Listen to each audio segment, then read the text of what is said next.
इस कहानी की शुरुआत में हम देखते हैं अमेरिका की एक बहुत ही सुनसान जगह को, जहां पर एक घर होता है और उस घर के अंदर एक फैमिली रह रही होती है। इस फैमिली में 3 मेंबर होते हैं। एक का नाम होता है लूसिया और उसके बेटी का नाम होता है टियागो और उसके पति का नाम होता है शाल्वा। अब मूवी स्टार्ट होती है और हम देखते हैं इनके घर के बाहर एक बड़ा सा मैदान होता है जहां एक पेड़ लगा होता है और इस पेड़ के नीचे कुछ खतरनाक राज छुपे होते हैं। तो यह राज क्या है, ये बहुत ही खतरनाक है, आगे हम देखेंगे। अब हमें रात का सीन दिखाया जाता है जब वहां से चीखने की किसी की आवाज आ रही होती है। डियागो बहुत ज्यादा डर जाता है। तभी हम देखते हैं सुबह हो जाती है और उसके डैड डियागो को अपने साथ लेकर जाते हैं, क्योंकि डियागो का आज बर्थडे है और वह उसे उसके बर्थडे पर कुछ स्पेशल करना चाहते हैं।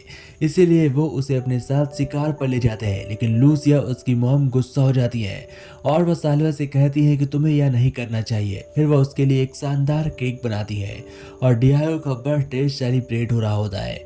इधर हम देखते हैं डियागो को बहुत ही अजीब लग रहा था, क्योंकि उसके डैड उसके साथ बहुत ही अजीब बिहेव कर रहे थे। फिर हमें दिखाया जाता है लूसिया और डियागो को। लूसिया डियागो को घुड़सवारी सिखा रही होती है। डियागो को यह काम बहुत ही पसंद आता है। फिर हम देखते हैं उसके पिता साल्वा को। साल्वा के पास एक गन थी और वह उसे साफ कर रहा होता है। तभी हम देखते हैं लूसिया एक केक बनाती है और इस केक को वो टेबल पर रखकर काटते हैं और तभी वो अपने बेटे को गिफ्ट देती है। एक तो मोबाइल फोन होता है और दूसरा साल्वा के हाथ में एक गन होती है, जो वो अपने बेटे को गिफ्ट कर देता है और कहता है भविष्य में ये गन तुम्हारे बहुत ही अच्छी तरीके से काम आएगी। फिर हम देखते हैं डियागो को, जो खेलने में बिजी हो जाता है और यह बात उसके डैड को बहुत ही बुरी लगती है। तभी उसके डैड उसे एक डरावनी कहानी सुनाते हैं। वह कहानी होती है यहाँ के पुराने एक राक्षस की, जो इनके गांव में घुस आया था और उसने कितने लोगों को मारा, उसके बाद उसने कितनी आतंक मचाया, वो सब कुछ। डियागो डर कर सो जाता है और रात में उसे एक खतरनाक सपना आता है। सुबह होते ही जैसे वह उठता है और खिड़कियों से बाहर झांकता है तो नदी में आती हुई एक नाव दिखाई पड़ती है। लेकिन उस नाव के अंदर कोई नहीं था। वह घबरा कर साल्वा के पास जाता है और साल्वा जब उस नाव को छूता है तो उसके अंदर से एक आदमी की बॉडी रखी हुई थी, जो कि बुरी हालत में थी। वह आदमी बहुत ही घायल था और उसके हाथ में एक बंदूक थी, जिसे उसके पिता साल्वा उठा लेते हैं और देखते हैं कि वह आदमी अभी भी जिंदा है। इसलिए उसकी मलहम पट्टी करते हैं और उसे अच्छी तरीके से ठीक करने की कोशिश कर रहे होते हैं। हम देखते हैं घबरा कर डियागो और लूसिया घर के अंदर होते हैं और तभी वह आदमी धीमे धीमे चलता हुआ वहां पर आता है और वहां पर पास रखी गन को उठाता है और फिर लूसिया को जान से मारने वाला था कि इतनी देर में साल्वा आता है और उस आदमी को शूट कर देता है। लेकिन इस बात से लूसिया को बहुत ज्यादा घबराहट हो रही थी, क्योंकि इस गांव के बाहर हर जगह एक ऐसे फौज टहल रही थी कि वो कभी भी यहाँ पर आ सकती है। और खानों की कमी की वजह से वो लोग बहुत ज्यादा परेशान होते हैं, क्योंकि लूटपाट यहाँ पर बहुत तेजी से हो रही थी। इसलिए लूसिया बहुत ज्यादा डरी हुई थी। वह साल्वा से कहती है कि तुम इसकी बॉडी को यहीं पर दफन कर दो, तुम्हें इसके लेकर जाने की जरूरत नहीं। लेकिन साल्वा कहता है कि अगर कोई इसे ढूंढता हुआ यहाँ तक आ गया तो हमारे बच्चे तक पहुंच जाएगा और तुम्हें भी साथ साथ मार देगा। आखिरकार लूसिया को समझ में आ चुका था कि वह क्या करने वाला है, इसलिए वह साल्वा को आखिरी गुड बाय बोलती है और कहती है जल्दी वापस आना। साल्वा उस बॉडी को अपने घोड़ी पर रखता है और यहाँ से निकल पड़ता है, ताकि वह उसके फैमिली वालों को ढूंढकर इसकी बॉडी को दे सके। डियागो अपने डैड को गले लगाता है और कहता है डैड जल्दी आइएगा। उसके बाद डियागो घर को लौट जाता है।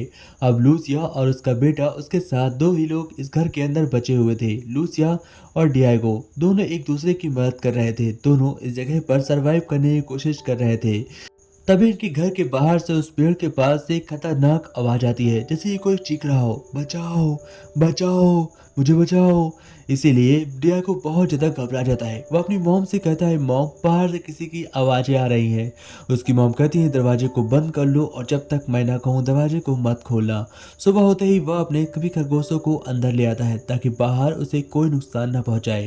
लेकिन रात में एक बहुत जोर से तूफान आया था, जो उनके खेतों को बुरी तरीके से खत्म कर देता है और आधी से ज्यादा फसल खराब हो चुकी होती है, जिसकी वजह से अब इनके पास खाने की काफी कमी हो गई थी। इनके पास केवल कुछ जानवर ही बचे हुए थे, जैसे कि खरगोश और मुर्गियां और भी बहुत कुछ। हम देखते हैं इसके बाद उसकी मॉम लूसिया गन लेकर बाहर निकलती है, जहां इनके दूर को कोई दिखाई पड़ता है। वह उससे नजरें मिलाती है और फिर डियागो आकर अंदर डर कर सो जाता है। तभी उसके सपने में एक लड़की आती है और वह उससे कहती है तुम्हारी मॉम तुमसे बहुत कुछ छिपा रही है, तुम अपने घर की पूरी सच्चाई नहीं जानते। लेकिन डियागो को इन सब से कोई मतलब नहीं था, उसे केवल अपनी मॉम से ही मतलब था। तभी रात हो जाती है और वो लोग फिर से खाना खाते हैं, बट डियागो को कोई बाहर दिखाई पड़ता है। डियागो उसे दूर खड़ा देखता है और तभी उसकी मॉम गन लेकर बाहर निकल पड़ती है और फायर करते हुए आगे बढ़ रही थी, लेकिन आखिरकार वो गायब हो जाता है।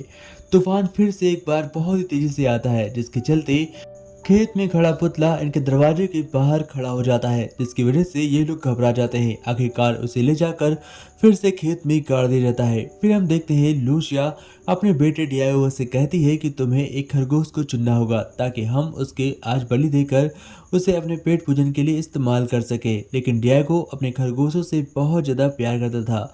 वह लूसिया से कहता है कि आज हम कुछ और खा लेते हैं, बट लूसिया कहती है कि खाना खत्म हो चुका है और हमारे पास खाने के लिए कुछ और नहीं है। आखिरकार बहुत ही मजबूरी में डियागो को यह चॉइस करनी पड़ती है और वह अपने सबसे बेहतरीन खरगोश को छिपा देता है और बाकी खरगोशों को लूसिया को दे देता है। लूसिया एक खरगोश चॉइस करती है। तभी हम देखते हैं दरवाजे के बाहर कोई खड़ा था, उनका दरवाजा जोर जोर से पीट रहा था, दरवाजा खोलो, दरवाजा खोलो। जैसे ही लूसिया दरवाजे के बाहर जाती है, देखती है वहां पर कोई नहीं। फिर डियागो उसे ढूंढता हुआ आगे तक जाता है। आखिरकार डियागो को वहां पर कोई दिखाई पड़ता है। डियागो भागता हुआ वापस आता है और अपनी मॉम से कहता है, मॉम मॉम बाहर कोई था, मॉम मॉम बाहर कोई था। उसकी मॉम कहती है, अब तुम दरवाजे के पास नहीं जाओगे, मैं अकेले जाऊंगी। तभी हम देखते हैं लूसिया दरवाजे के बाहर जाती है, बट कोई भी उसे दिखाई नहीं पड़ता। गोलियां खत्म हो रही थी, इसीलिए वह अपने बहुत सारे हथियारों को निकालती है और फिर डियागो से कहती है, देखो ये है चाकू और इसे कहाँ पर वार करना है मैं तुम्हें बताती हूँ। वो अपने बहुत सारे बॉडी पार्ट्स को अच्छी तरीके से डियागो को समझाती है ताकि जरूरत पड़ने पर डियागो अपना ख्याल खुद रख सके, क्योंकि उसकी मॉम की कोई भरोसा नहीं है कि वो आज जिंदा है और कल रहेगी या नहीं रहेगी। तभी हम देखते हैं उनके घर पर रखे हुए कुछ फल भी खराब हो जाते हैं। अब डियागो को और ज़्यादा चिंता हो जाती है, क्योंकि वो अपने जानवरों से बहुत प्यार करता था। अगर वो लोग जानवरों को नहीं खाएंगे तो भूखे मारे जाएंगे। लूसिया भी क्या करती, वो भी मजबूर थी। अब वह डियागो को छत के ऊपर भेजती है, क्योंकि छत से किसी के चलने की आवाज़ें आ रही थी। आखिरकार छत पर चढ़ा आदमी यानी कि जो भी कुछ था वो डियागो के सामने आ जाता है और डियागो से कहता है कि अब मैं तुम्हें जान से खत्म कर दूंगा। नीचे आकर डियागो ये सब कुछ अपनी मॉम से बताता है। उसकी मॉम रिलैक्स फील करती हैं और फिर डियागो को नहाने के लिए ले जाती हैं। वो दोनों साथ में ही नहाते हैं। सुबह होते ही अब हम देखते हैं सब लोग रिलैक्स कर रहे थे, लेकिन डियागो बहुत ही डरा हुआ था। उसकी मॉम के पास जो गन थी उसमें केवल 2 ही बुलेट बची होती हैं, इसलिए वो अपनी मॉम से कहता है, जब वो आदमी सामने आए तभी आप गोलियां चलाइएगा, बिना फालतू में गोली मत खत्म कीजिए। छत से चलने की आवाजें अभी भी आ रही थी। लूसिया ये सब कुछ महसूस कर सकती थी, उसे सब कुछ समझ में आ रहा था और उसे यह भी पता था कि आखिर है कौन। लेकिन लूसिया यह सब कुछ डियागो को नहीं बताती, यह एक राज ही रहता है। फिर स्टोरी में आगे हमें दिखाया जाता है डियागो को, जो अपने दरवाजे के पास खड़ा होकर इंतजार कर रहा था और वह एक होल देख रहा था जिसमें कि वह आदमी झांक रहा था। वह बहुत ज़्यादा डर जाता है। तभी लूसिया इस सब से परेशान आकर सुसाइड करने की कोशिश करती है। आखिरकार डियागो उसके पास आता है और उसे बचा लेता है। लूसिया कहती है कि मेरी तबीयत खराब हो रही है और तुम्हें भी अपना ख्याल रखना होगा, सारा काम तुम्हें ही करना होगा, तुम मजबूत बच्चे हो, तुम किसी से डरना मत। फिर हम देखते हैं डियागो अपनी मॉम के साथ रात भर सोता है और उसके बाद सुबह उठकर खाने बनाने लगता है ताकि वह अपनी मॉम की केयर कर सके। लेकिन उसे कुछ भी बनाना नहीं आता था, इसलिए वह अपनी मॉम को रस्सियों से बांध देता है ताकि उसकी मॉम फिर से सुसाइड करने की कोशिश न करे।